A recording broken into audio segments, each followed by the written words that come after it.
Afinal de contas, o, qual o problema com os escândalos? Por que a Bíblia é tão dura e enfática contra os escândalos? O que há realmente que torna o escândalo tão condenável pela Bíblia, né? Às vezes as pessoas acham que se alguma coisa acontece, a gente tem que falar, a gente tem que berrar, a gente não pode ficar calado, coisa desse tipo, né? Mas por que a Bíblia condena o escândalo, né? Essa é a questão. Por que condena? Eu vou ler uma passagem bíblica aqui que diz o seguinte, é Mateus 18, 7 e 9, que fala assim: ai do mundo por causa dos escândalos, porque é mister que venham escândalos, mas ai daquele homem por quem o escândalo vem. Portanto, se a tua mão ou o teu pé te escandalizar, corta-o e atira-o para longe de ti. Melhor te é entrar na vida coxo ou aleijado, do que tendo 2 mãos e 2 pés, seres lançado no fogo eterno. E se o teu olho te escandalizar, arranca-o e atira-o para longe de ti, porque melhor te é entrar na vida com um só olho, do que tendo 2 olhos, seres lançado no fogo do inferno. Assim ele está falando contra as pessoas que são responsáveis por causar o escândalo. Quer dizer, é até natural que os escândalos aconteçam, mas ai do homem por quem vem esses escândalos. Agora você sabe qual que é o problema mais sério a respeito do escândalo? Não é tanto pela admiração das pessoas, pelo fato das pessoas ficarem apavoradas, ficarem perplexas com isso. É que todo escândalo ele causa uma devastação muito grande naquele meio onde ele é cometido. Imagine, por exemplo, que quando um médico faz uma coisa errada, toda a classe médica fica suspeita, né? Quando um político faz uma coisa errada, toda a classe política fica debaixo da suspeita. Se um pastor comete algum erro, ele coloca todos os outros pastores sob suspeita, e assim por diante. E assim, quando acontece no meio religioso, por exemplo, como no caso do João de Deus, que está sendo muito noticiado aí pela televisão, ele coloca todo o espiritismo, todas aquelas pessoas que trabalham no mesmo meio em que ele, debaixo de suspeita. E isso não é bom. Isso não é bom, porque traz um prejuízo enorme para aqueles que muitas vezes não tem nada a ver com isso. Eu me lembro que há um tempo atrás, já há bastante tempo, umas 2 décadas atrás, surgiram muitos escândalos na igreja evangélica brasileira, e então vieram muitos livros, muita coisa foi escrita. Por exemplo, assim, tem esse livro aqui do Caio Fábio, né? Bem antigo, né? Está bem feio a capa dele. Ele diz assim: o que é que transforma um líder em ditador, um despretensioso servo de Deus em um vaidoso superstar, um homem de Deus num aliado do diabo? Que faz? Que transforma? Então é uma mensagem bastante dura, e que ao ler você fica bastante esperto, você começa a entender o que as coisas são realmente. E outra é essa aqui, desse outro escritor aqui, que fala a crise de integridade. Esse aqui eu acho que também ele é um pouco mais recente, mas ele é mais ou menos daquela época. Então, quando acontecem esses escândalos no meio evangélico, abala todos os outros evangélicos, todos os pastores, todos os pregadores ficam debaixo de suspeita, e isso é uma coisa ruim. É importante lembrar que escândalo não é só escândalo sexual, não é só escândalo moral, né? No sentido de assédio e essas coisas aí. Mas muito escândalo financeiros também, né? Mal administradores, toda essa roubalheira, esses pregadores, enfim, a religião está realmente abalada. Enfim, não se trata do espiritismo, nem do catolicismo. Todo tipo de religião hoje que explora as pessoas pelo dinheiro estão debaixo de uma suspeição tremenda e terrível.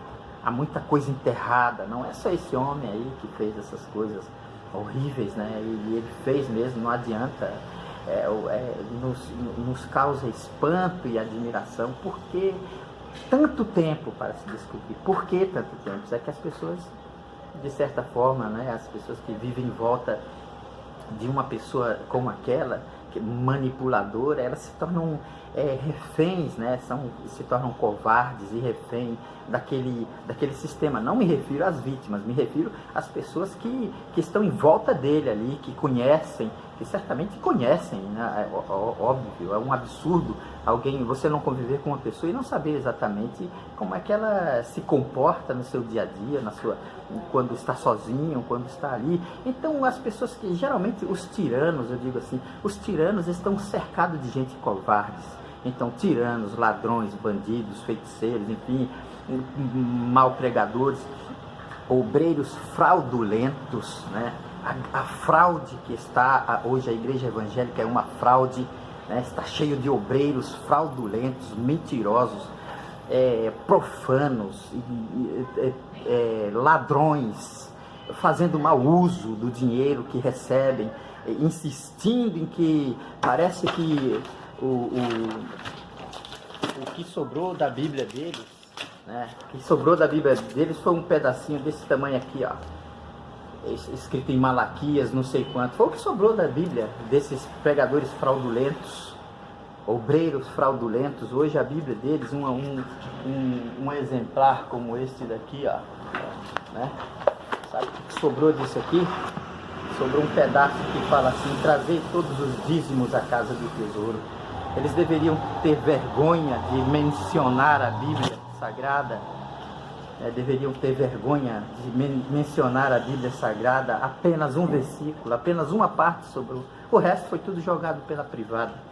As igrejas hoje, você não vê a Bíblia nem na própria igreja. Eles levam tablet, levam celular, eles levam computador, eles não levam nada, eles sobem no púlpito e ficam fazendo stand-up, né? Dando uma de palhaço, querendo entreter, com entretenimentos, né, as pessoas, querendo manipular, são manipuladores. A Bíblia Sagrada, a Palavra de Deus, continua sendo lâmpada para os nossos pés, luz para os nossos caminhos. Eu vejo o mundo mergulhado numa grande confusão, as pessoas não entendem nada, as pessoas não compreendem nada. E aí eu entendo essas pessoas que continuam cegas, amordaçadas e com os olhos vedados para não ver essa realidade, continuam seguindo. É o caso do João de Deus. As pessoas saíam do mundo inteiro para ir lá fazer uma consulta com ele, e apesar da violência que sofria, ainda voltava. Continua acreditando. Meu Deus, são escravas de uma superstição, de uma coisa terrível. A mesma coisa os crentes. Às vezes eu fico olhando outras religiões, eu digo, mas por que será que essas pessoas são tão crédulas, acreditam em tantas coisas, né, na religião? Tem lá enfim, Testemunhas de Jeová, tem outras seitas, né, aquela da Igreja dos Santos dos Últimos Dias, né, se submetem ali. A gente que lê a Bíblia sabe que aquilo lá não está de acordo com a palavra de Deus. Eu digo, por que eles se submetem a isso? Por que tanta gente se submete a religiões mentirosas e falsas? Aí eu fico pensando, pela mesma maneira que eu tenho me submetido à igreja e à religião minha, é a crença, a nossa credulidade. Felizmente eu não acredito na igreja, nem em obreiros fraudulentos. Eu acredito na Bíblia, acredito na palavra de Deus, que continua sendo lâmpada para os meus pés e luz para o meu caminho. Eu acredito no que a Bíblia diz. E a Bíblia fala dessas pessoas. A Bíblia fala que são obreiros fraudulentos, que são enganadores, manipuladores, que é o que o mundo está cheio aí. Me lembro desta passagem bíblica onde o profeta Samuel repreende duramente o Davi por causa daqueles crimes que ele cometeu. E ele diz assim: porquanto com este feito tu deste lugar sobremaneira que os inimigos do Senhor blasfemem contra ele. É o que acontece quando as pessoas não andam direito, né? Então, todos esses escândalos, o que se anda blasfemando aí contra Deus por causa deste evangelho fajuta, né? Desse evangelho falso, desses obreiros fraudulentos, viu? Você que que é crente, que se converteu, fica atento a isso. Os obreiros tem obreiros fraudulentos, existe muita coisa escondida. Quando vem à tona é apenas uma fração daquilo que está escondido. Se você vai na Bíblia, se você continua indo na igreja e não ouve a pregação da palavra de Deus, você está morto. Você está seguindo uma seita, você está como qualquer outro ímpio que tenha a mente vendada, né, tapada para não ver, para não compreender aquilo que Deus ensina. Você simplesmente está seguindo o que todo mundo faz, seguindo os enganos da mente de pessoas inescrupulosas, enganadoras, manipuladoras, né, que continuam a Bíblia deles agora. Lembre-se aí, ó. Se você vai para a igreja e o seu pastor levar isso aqui, lembre-se que é a Bíblia dele, viu? Malaquias não sei quanto. Nem vou dizer para você não ir lá saber, porque é o que sobrou da Bíblia deles. Não levam a Bíblia para a igreja. É uma vergonha. Então, meu amigo, apegue-se à palavra de Deus, que é ela que vai trazer salvação. Ela fala sobre tudo isso. Nada disso nos surpreende. Para quem lê e estuda a palavra de Deus, não se surpreende com todos esses escândalos. Mas a Bíblia diz que ai do homem por quem vem esses escândalos, né?